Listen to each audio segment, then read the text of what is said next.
Polisya po recubri 16 mga rubaw armchairs y 3 saco lleno de parte del silla hecho de plastic alina Masepla Transitory Site Barangay de Mampang del Sabado aga.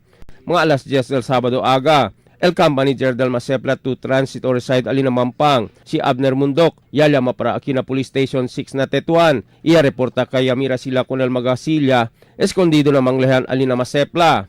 Enseguida el Police Inspector Albert Acurin, ya responde na lugar, ya kabalyaba ko ng mga sila para na estasyon.